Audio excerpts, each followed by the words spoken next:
one more time in order to introduce you now to a branch of knowledge called eschatology. Eschatology is the study of the end time, and it is a branch of knowledge which could not be mastered until the modern age. So we have no books, we have no classes in Islamic eschatology. No, it could not be studied until this age. And this is the age when things are happening. When Pharaoh, you know Pharaoh from Egypt, was drowning, the Quran tells us something about what happened underneath the water. That he declared his faith in the one God of the Israelite people. Prior to this, he was declaring, I am the Lord Most High. But when he was dying, he recognized that he wasn't God. I think the Japanese emperor also recognized he wasn't God after the end of the Second World War, perhaps. So he declared his faith in the God of Banu Israel, the Israelite people. The Quran responded in the 10th chapter now, the 10th chapter, Surah to Yunus, and it will be down towards the end of the chapter, where Allah says, now Pharaoh, now you're going to declare your faith.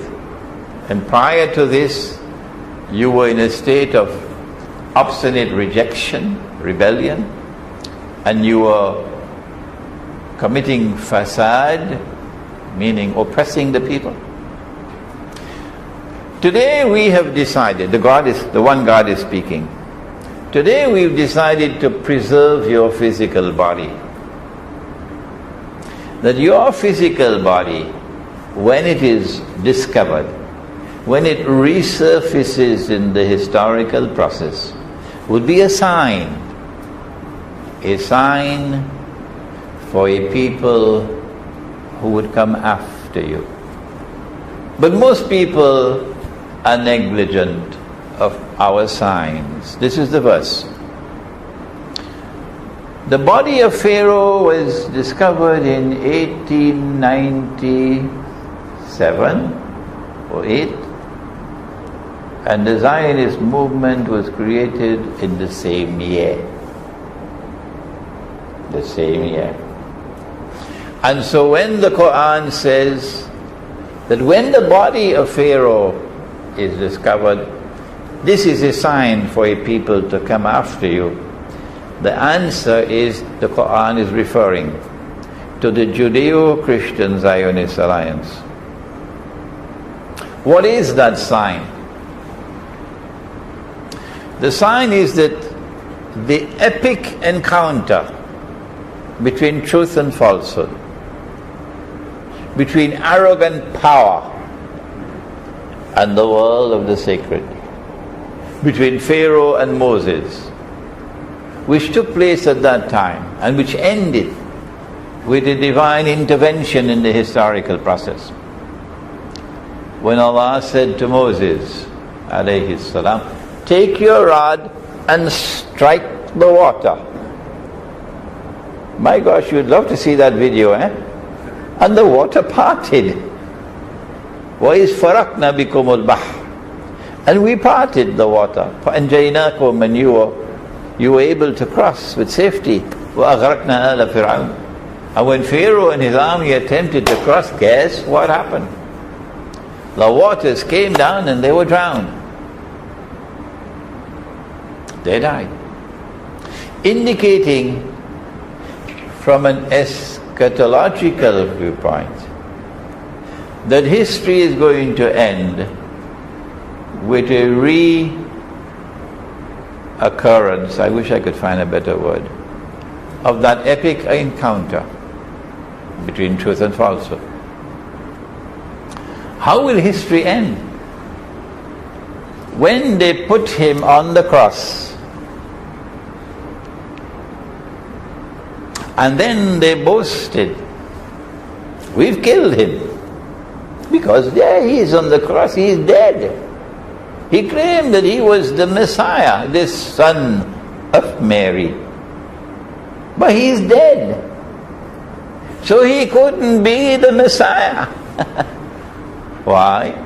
The Messiah has to rule the world from Jerusalem.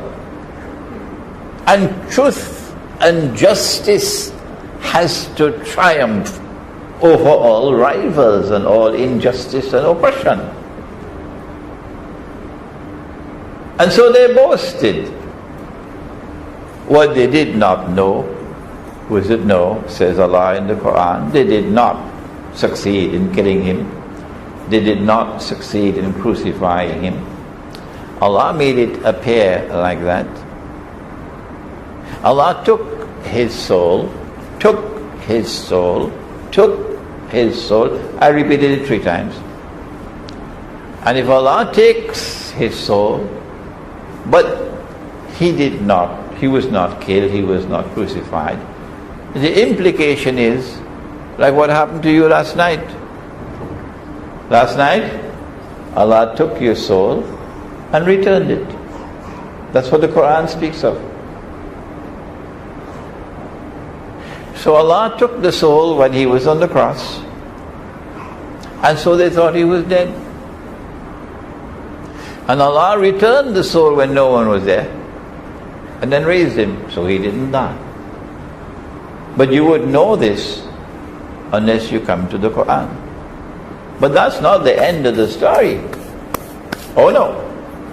Surah An-Nisa in the next verse says, وَإِن مِّنْ أَهْلِ الْكِتَابِ, none of them will escape who rejected the true Messiah.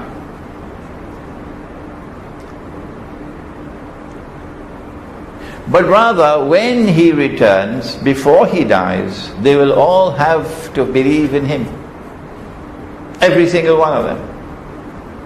So I was in a synagogue in New Jersey, and there were a few hundred Jews in the gathering, and I was speaking to them, and when I made mention of this, that when Jesus comes back, because he didn't die, all of you are going to have to believe in him as the true Messiah. When the lecture was over, they all surrounded me, and I am in the center, and they were demanding from me, not hostile, politely, but earnestly, why should we have to believe in that which we have rejected? Why? Tell us why. Imagine me with a few hundred Jews all around me demanding an answer. The answer is, at that moment when the divine intervention takes place, the veils are going to be removed and you'll be able to see the truth. And so history is going to end in this way. There has to be someone ruling the world from Jerusalem. But the Prophet said that before that, there's going to be a false Messiah. And the false Messiah was ruled from Jerusalem. And that is why they wanted the United States of America in this monetary system to become the ruling state.